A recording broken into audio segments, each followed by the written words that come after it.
Primeiro, eu gostaria de agradecer o honroso convite na pessoa do Dr. Eduardo Moura e de toda a sociedade para conversar sobre esse importante assunto. E o tema que me coube é o que um cirurgião deve e não deve fazer para o endoscopista, que eu tive a liberdade de modificar para o que o cirurgião deve e não deve pedir para o endoscopista, que isso é o nosso dia a dia, né? Sempre solicitarmos a ajuda dos colegas endoscopistas. E aqui dentro do tema de cirurgia hepatobilio-pancreática, eu enumerei uma série de situações que são discussões do nosso dia a dia que eu acho importante conversarmos aqui, que é uma oportunidade ímpar de falarmos sobre diversos assuntos que estão no nosso cotidiano, na nossa prática clínica diária, junto dos colegas. Então, são vários temas e eu vou procurar discorrer nesses próximos 19 minutos, cada um deles citando os aspectos importantes que eu acho que são, às vezes, controversos e que, às vezes, geram algumas discussões na prática clínica diária.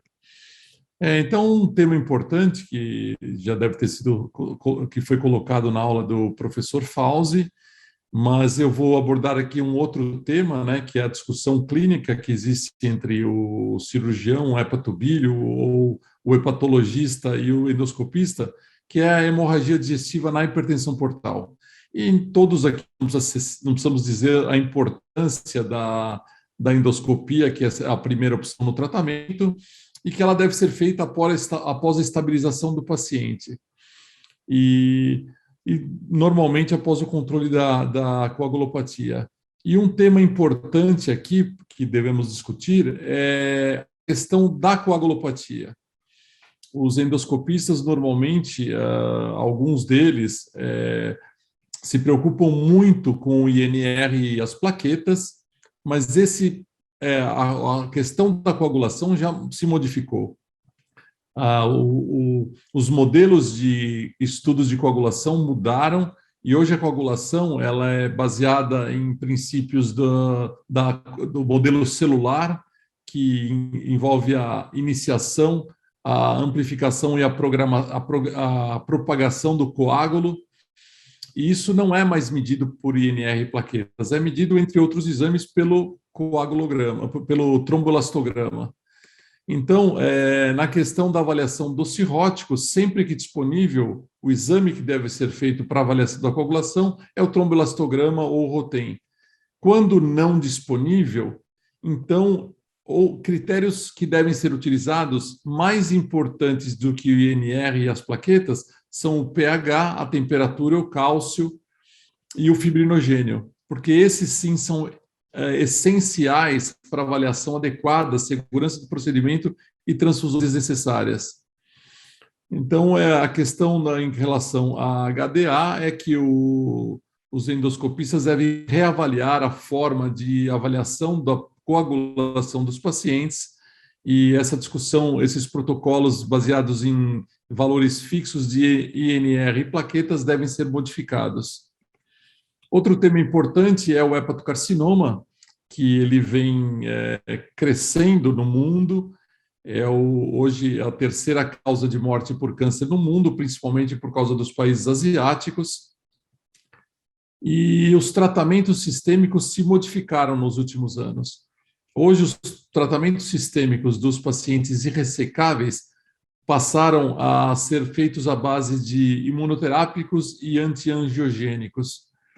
E essa associação, que hoje é a primeira escolha no tratamento, é o tratamento de primeira linha, que é o atezolizumab, o bevacizumab, expõe o paciente a riscos de sangramento. Entretanto, tratam-se de pacientes com doenças graves e que não podem aguardar muito por tratamento, mas eles devem aguardar pelo tratamento endoscópico ou pela erradicação de varizes de esôfago com risco de sangramento. Não se faz o tratamento se os pacientes, os hepatopatas, apresentam varizes com algum risco. Então, caberá, a partir de agora, ao endoscopista, junto com o hepatologista, encontrar meios de se fazer tratamentos mais ágeis para não atrasar o tratamento sistêmico dessa forma avançada de câncer. Então, é um outro assunto que vem à tona e que também deverá ser discutido e talvez alguns protocolos modificados. Então, os novos tratamentos hoje são à base de imunoterápicos e antiangiogênicos. O oncologista e o cirurgião devem checar as condições clínicas e o endoscopista, então, cabe discutir os melhores métodos para a erradicação das varizes ou das condições que expõem o paciente a riscos de sangramento. Uma outra discussão que temos no dia a dia são das icterícias obstrutivas. Praticamente as formas benignas de icterícia obstrutiva mais frequentes são a colonite esclerosante primária, vermes, cálculos, iatrogênicas e as pancreatites. E as malignas, os colangiocarcinomas, câncer de vesícula biliar, câncer de pâncreas e o câncer periampular. Nas doenças benignas, é importante prestarmos atenção na colangite esclerosante primária, na qual a CPRE ou Spyglass podem ser importantes em algumas situações para diagnóstico, mas com uma certa frequência, esse exame é realizado em pacientes apenas por elevação de enzimas canaliculares e por elevação da bilirrubina. E aí sim é um exame que deveria ser contraindicado, porque ele retira o ambiente estéril da bile e o paciente, a partir de um exame como a CPRE, passa a ter colangites de repetição. Então, uma atenção muito importante que o cirurgião hepatobílio, o hepatologista e mesmo endoscopistas devem ter. Nas icterícias obstrutivas malignas, as formas extrahepáticas, o uso dos métodos endoscópicos são discutíveis, talvez em situações de diagnóstico, em dúvidas de diagnóstico, mas, como nós vamos ver à frente, são situações nas quais esses exames não trazem grandes benefícios aos pacientes e alguns estudos mostram até que eles podem piorar a evolução após a realização da invasão endoscópica do paciente obstruído nessa situação. O colangiocarcinoma hilar é uma outra discussão que devemos ter. No colangiocarcinoma intrahepático, os métodos endoscópicos são contraindicados e nos outros, assim, no câncer de vesícula, ele pode ter um papel quando o paciente é inoperável, e no câncer periampular nós vamos discutir mais à frente. Então, começando pelo colangiocarcinoma hilar, sempre que existe possibilidade de ressecção e grandes ressecções, como nós mostramos aqui nessa figura, de 2 pacientes que submetemos a grandes ressecções hepáticas por colangiocarcinoma, os pacientes devem ser submetidos à drenagem do fígado remanescente. Isso é muito importante para a preservação da função no pós-operatório.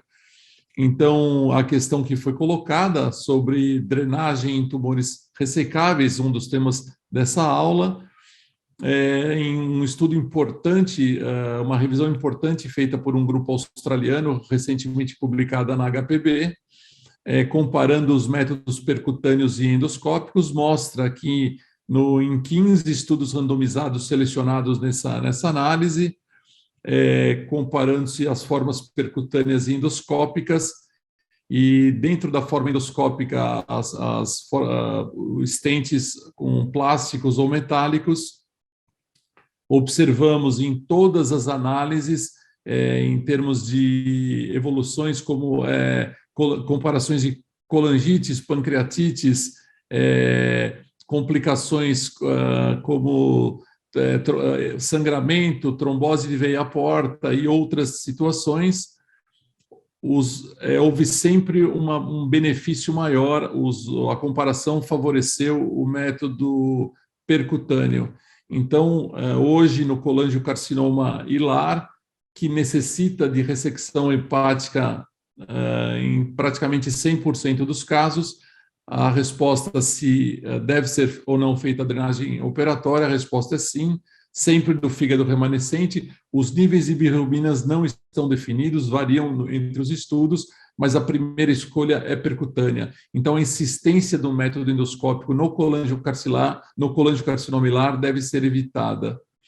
Em relação ao adenocarcinoma de pâncreas, o diagnóstico histológico é mandatório para o tratamento, que cada vez mais tem sido feito com quimioterapia neoadjuvante associada ou não à radioterapia.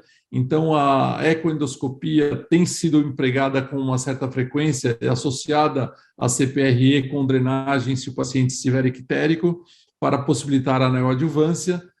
Entretanto, quando a escolha for a cirurgia upfront, seja porque os pacientes não toleram tratamento sistêmico ou em lesões diagnosticadas em dimensões muito pequenas, sem sinais de comprometimento linfonodal, que é uma situação bem rara, e com marcadores biológicos baixos, nessas situações parece não haver vantagem na realização da drenagem endoscópica, que seria a drenagem de escolha, e isso está bem demonstrado em revisões sistemáticas. Esse é um estudo multicêntrico também publicado recentemente na HPB em 2018, que é onde é feita uma revisão sistemática com uma meta-análise, e aqui, nas comparações mesmo com estentes metálicos e múltiplos estentes plásticos,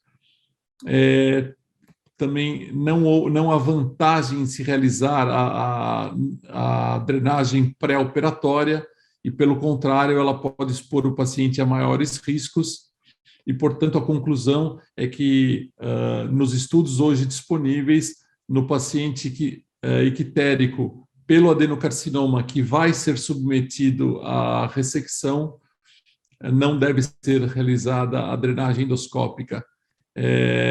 Então, a questão: deve ser feita a drenagem? A resposta: se a ressecção for feita num período breve, que até 30 dias, não deve ser feita. E quando drenar, então, a via biliar?